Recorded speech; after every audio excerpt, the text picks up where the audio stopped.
I'm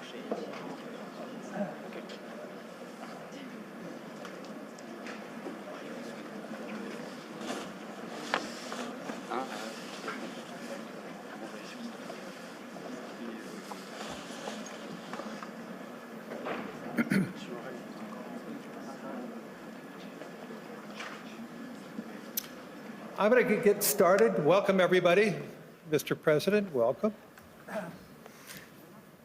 I've been visiting France for more than 50 years. I know I don't look it, but truly so. And over that time, I've been passionate about visiting France, understanding it, learning about it, learning from it. But mostly, I've been passionate about the debates we have related to the French economy, and importantly, the future of France. What's striking to me about these debates, the debates have actually changed. And the debates have changed over the last decade. Today, I think there's a broad agreement around one single idea, that economic growth matters. Economic growth, as it broadens, reduces polarization. I think that sounds obvious now about the need for economic growth, but not so long ago. It was still an open question whether competitiveness would truly sit at the center of France's economic vision. I think that question has been answered, and President Emmanuel Macron has been the key man driving that shift and answering that question. In fact, you could make an argument that no French leader has led his country at a more pivotal time since World War II. From the onset, President Macron has argued that France must strengthen itself. It must strengthen its defense. It must renew itself in its capacity to innovate, but also importantly, and maybe more importantly today than ever before, and remain engaged in the world. That perspective has defined his presidency and is one that is helping to shape the conversation, the needed conversation about Europe's future. Ladies and gentlemen, please join me in welcoming the President of the French Republic, Emmanuel Macron.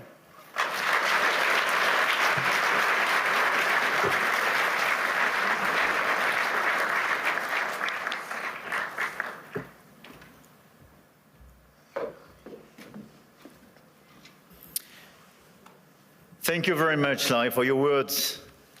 Your Majesties, distinguished heads of state and governments, President Lagarde, ministers, ambassadors, business leaders, ladies and gentlemen. I'm extremely happy to be here, and it's great to be here, as the Financial Times would say. And it's a time of peace, stability, and predictability.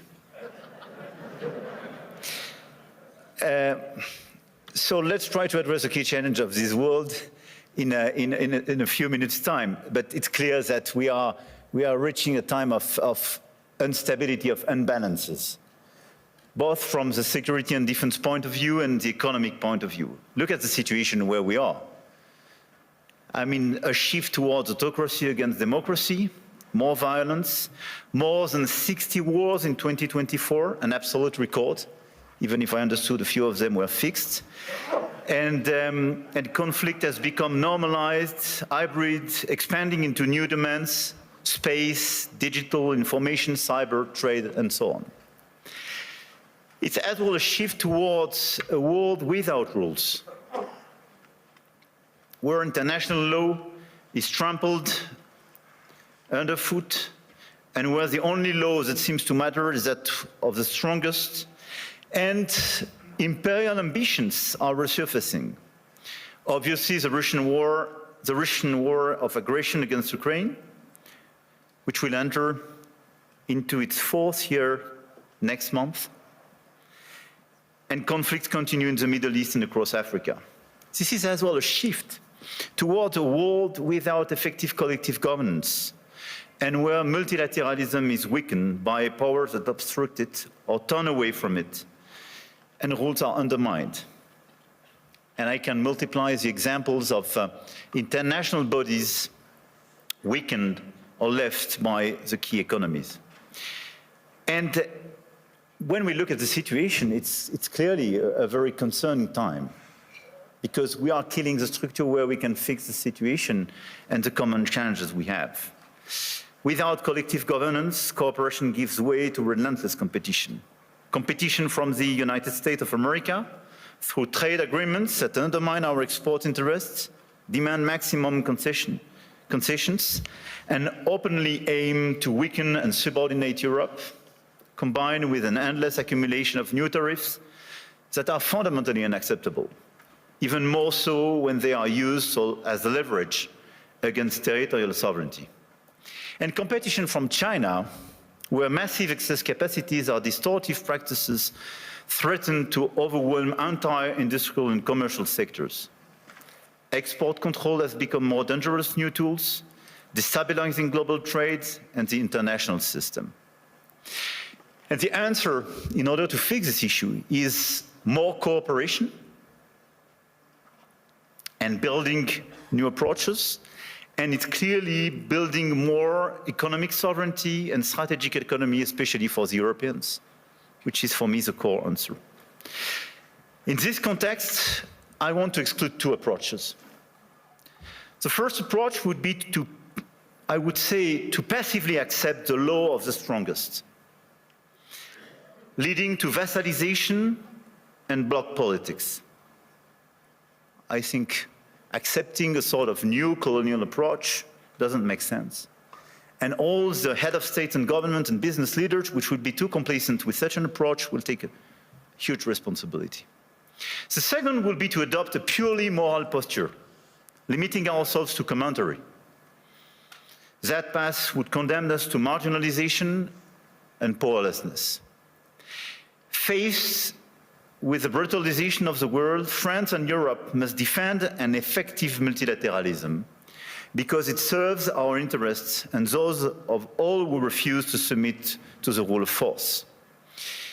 And for me, the two answers are, on one side, more sovereignty and more autonomy for the Europeans. On the other side, an efficient multilateralism to deliver results through cooperation. Obviously, France and Europe are attached to national sovereignty and independence, to the United Nations and to its charter. And it's not an old-fashioned way to live multilateralism. It's just not to totally forget what we learned from the Second World War and remain committed to cooperation. And this is also because of those principles that we have decided to join the mutual exercise in Greenland without threatening anyone, but just supporting an ally and another European country, Denmark. Facing this order and this new situation, this year France holds the G7 presidency with a clear ambition to restore the G7 as a forum for frank dialogue among major economies and for collective and cooperative solutions. Trade wars, protectionist escalation, races towards overproduction will only produce losers. This is why addressing global economic imbalances is our key priority. And if we look at the situation, the current imbalances are due to some key phenomena, and we all have to deliver our own agenda. This includes American overconsumption, Chinese underconsumption and overinvestment, and European underinvestment and lack of competitiveness. And these imbalances are also reflected in development gaps, by the way, and we can no longer settle for aid that neither delivers sufficient results nor enables countries to escape poverty. So our objective through the G7 is to demonstrate that the world's major powers are still capable of reaching a shared diagnosis of the global economy and committing to concrete actions. Cooperating is not about blaming others. It is about assuming one's share of responsibility and contributing to solutions. So the objective of this G7 will be to build this framework of cooperation in order to fix the roots of these imbalances and restore efficient convergence and cooperation through multilateral frameworks. And the other objective is as well to build bridges and more cooperations with the emerging countries, the BRICS and the G20, because the fragmentation of this world would not make sense. Here, this point is for, I would say, the global agenda and how to see our G7 agenda. On the other side, we have the European answer. And for me, Europe clearly has to fix its key issues: the lack of growth, the lack of GDP per capita growth, and the three pillars of our strategy in order to deliver more sovereignty, more efficiency, and more growth would be based on protection, simplification, and investment. Because the diagnosis is well known, European competitiveness still lags behind that of the US, and in the current global order, facing precisely the Chinese approach, we have to react. So first, protection. Protection doesn't mean protectionism. But today's Europeans are too naive. This is the unique market open to everybody without checking level playing field. Nobody can access the Chinese market as people are accessing the European market for sure. But even if you take the US and a lot of other countries, the level of protection does exist for investment and trade. And the Europeans are the only one not to protect their own companies and their own markets when the other countries doesn't respect level playing field.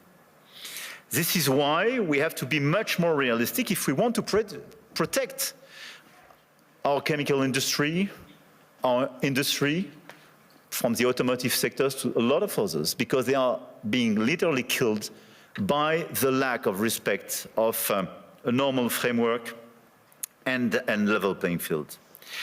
Europe has very strong tools now, and we have to use them when we are not respected and when the rules of the game are not respected, by the way. The anti-coercion mechanism is a powerful instrument, and we should not hesitate to deploy it in today's tough environment. We must also advance the principle of European preference. There is a North American preference in your market. There is no European preference today. We are progressively creating it, and in the latest documents and decisions taken by the decisions, we do have the first examples of that, but this is extremely good. And we are currently aligning closely with Germany to deliver an ambitious and simple framework.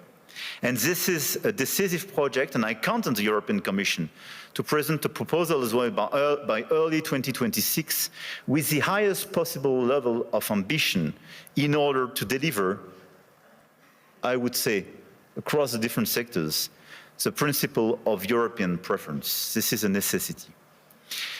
We must act on imports as well regarding this protection issue.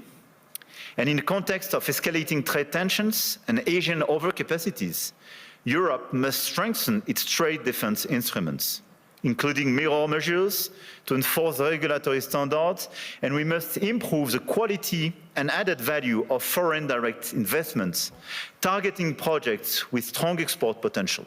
And this is core for the rebalancing with China.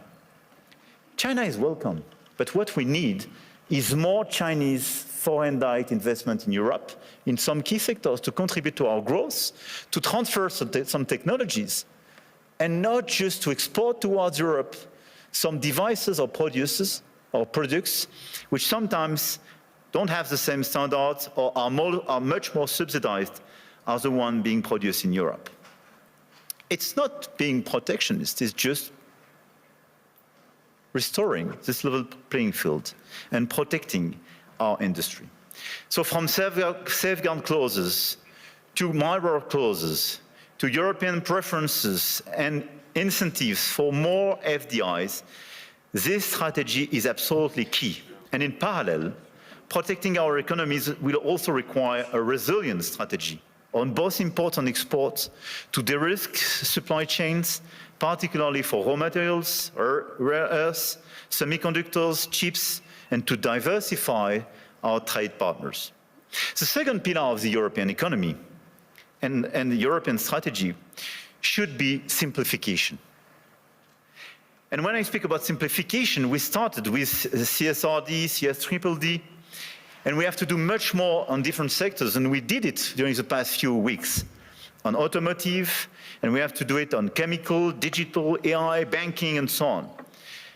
And the core of this simplification is sometimes to get rid of some recent regulations when they desynchronize in a certain way the European Union in comparison with the rest of the world. But we have as well to accelerate the deepening of the single market. On all these sectors, the 450 million inhabitants and consumers market should be the domestic market of all the EU companies. It's not yet the case as long as you have complexities. In doing so, we must ensure respect technological neutrality and non-discrimination within the European Union. This is another pillar, another point of simplification. Neutral approach in terms of technology and non-discrimination. We discriminate during such a long time between the different sources of energies. It's counterproductive for the Europeans themselves. Companies have a role to play, and we must act, and you must act. And clearly, you must help identify and concretely help us to simplify where it is needed. But for me, this agenda of simplification is not a matter of discussion, but just implementation, speed and scale. The third pillar of the European strategy for more competitiveness and more autonomy is based on investment and innovation. We have to invest much more. If there is a GDP per capita so different between the US and Europe, 65% to 70% of the explanation is due to the difference in terms of innovation. And the US was much more innovative because of public and private investment. So in our budget for the months to come, because we will negotiate during the years, this year in Europe, we have to invest much more money in the critical sectors where the innovation will be made. AI, quantum, green tech, but as well defense and security. The size of our common budget is not the right one. We have to invest much more money in order to be much more credible and accelerate this innovation agenda. But at the same time, if you look at the situation, we don't have sufficient private investment. And this is one of the main differences. We do have the savings as the Europeans, much more than the US, by the way. But this saving is overinvested in bonds and sometimes in equities, but outside Europe. So this is why the top priority should be securitization program. It is prepared, we have to accelerate the implementation. And second, capital market union.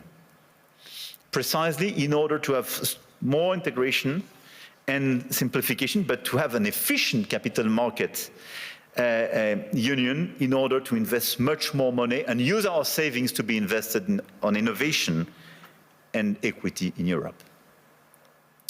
This agenda for me is our top priority, both the global and the European one. And it is to be implemented in the months to come, because everything is about acceleration. And France is committed to deliver this agenda. We work very closely with our key partner. And at the same time, our objective for France is to stabilize our results and our macro approach, and to remain the highly attractive country we are. We've been the most attractive country of Europe during the past 6 years, and to consolidate our deep structural reforms and our key advantage. And on top of the business framework we have, I want here to insist on the fact that we have a competitive, stable, low-carbon electricity supply. We exported last year 90 terawatt-hours of electricity, and a low-carbon one, based on our nuclear model. We have world-class innovation and research capabilities, and we will improve them. And we have one of the most vivid and active ecosystem in AI, quantum computing, energy transition, etc., etc. And a lot of the startups and unicorns and large caps of these sectors are with me in my delegation today. And on top of that, let me insist, and I will stop here, on the fact that we have a high-quality infrastructure and large market with strong purchasing power. And we have a place where rule of law and predictability is still the rule of the game. And my guess is that it is largely underpriced by the market. And beyond what you can do in terms of investment, what you can do in terms of strong ambitions, having a place like Europe, which sometimes is too slow, for sure, and needs to be reformed, for sure, but which is predictable, loyal, and where you know that the rule of the game is just the rule of law, it's a good place. And I think this is a good place for today and for tomorrow. So we will be committed during 2026 to try to deliver this global agenda in order to fix global imbalances through more cooperations. And we will do our best in order to have a stronger Europe, much stronger, and more autonomous, based on the pillars I just mentioned, and based as well, and we can revert in the dialogue, but on more investment and commitments on defense and security, because we have to invest much more and invest much more. Because we do believe, and here in the epicenter of this continent, we do believe that we need more growth, we need more stability in this world, but we do prefer respect to bullies, we do prefer science to plotism, and we do prefer rule of law to brutality. You're welcome in Europe, and you are more than welcome to France.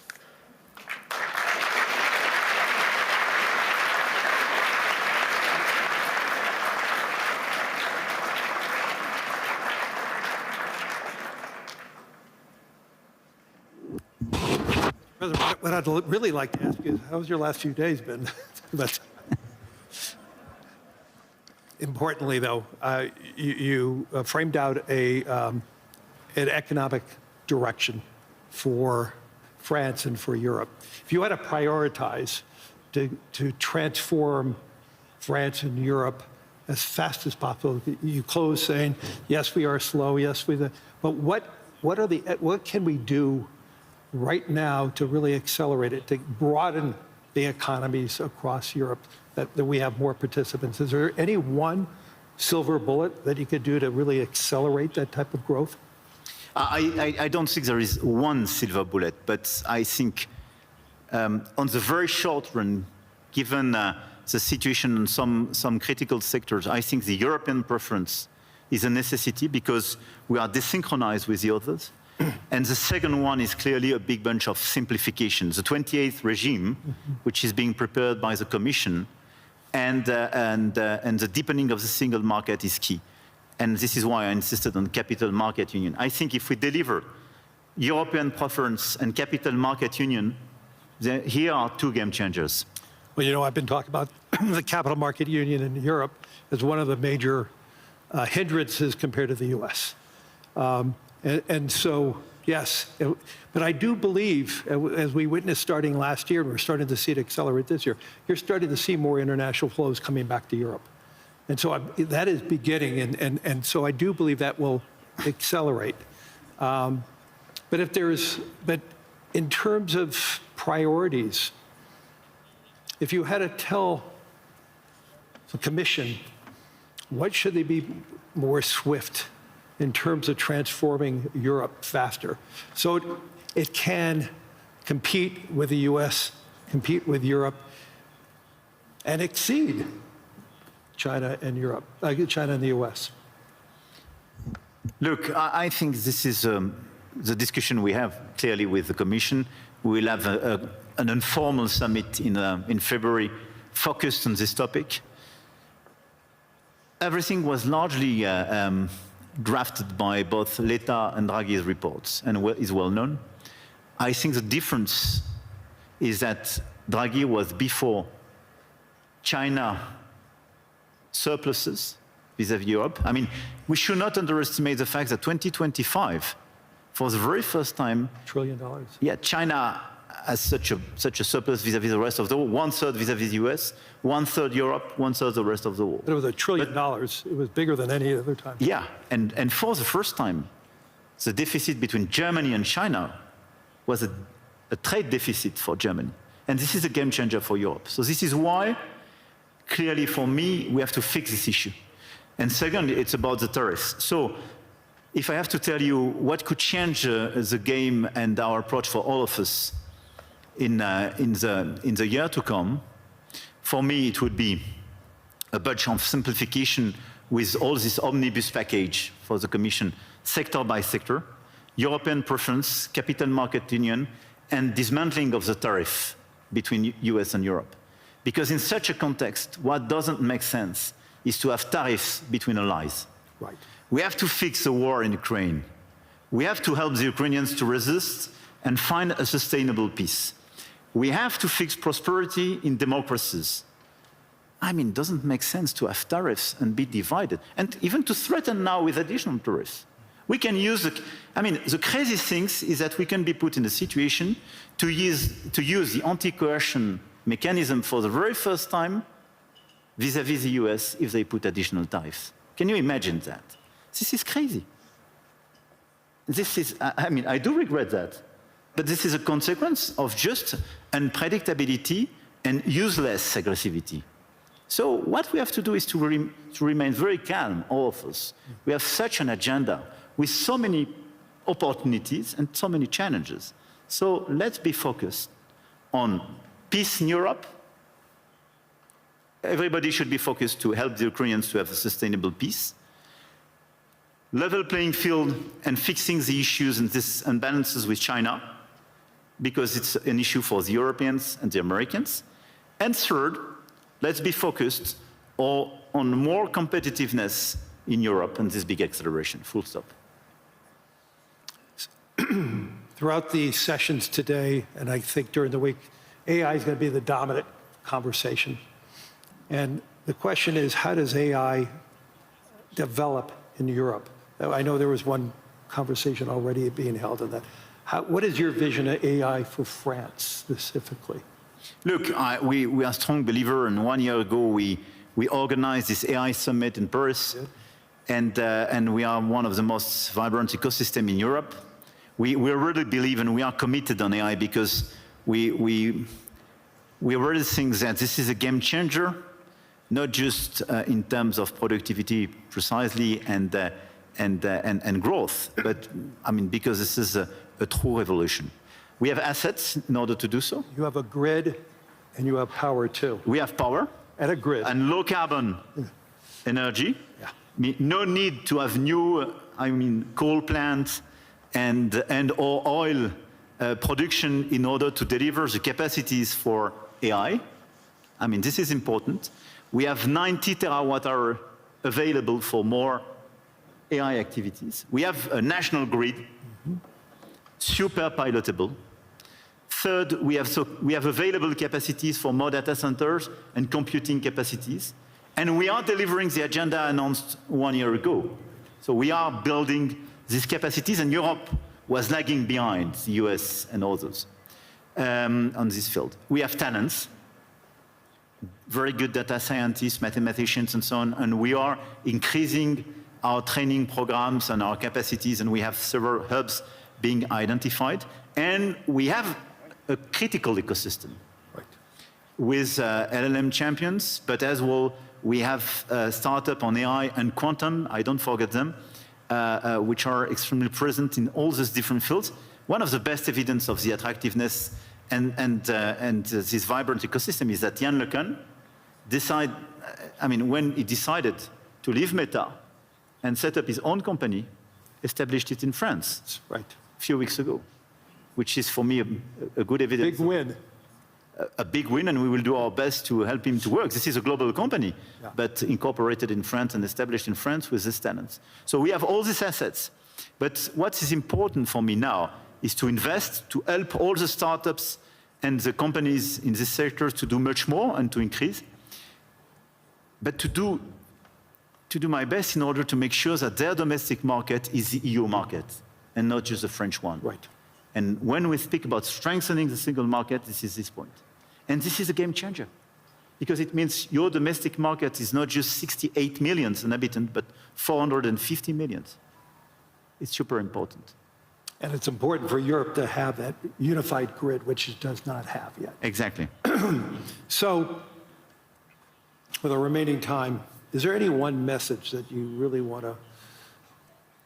to push over the course of your remaining term that really will resonate, not just resonate for France, but resonate for the world?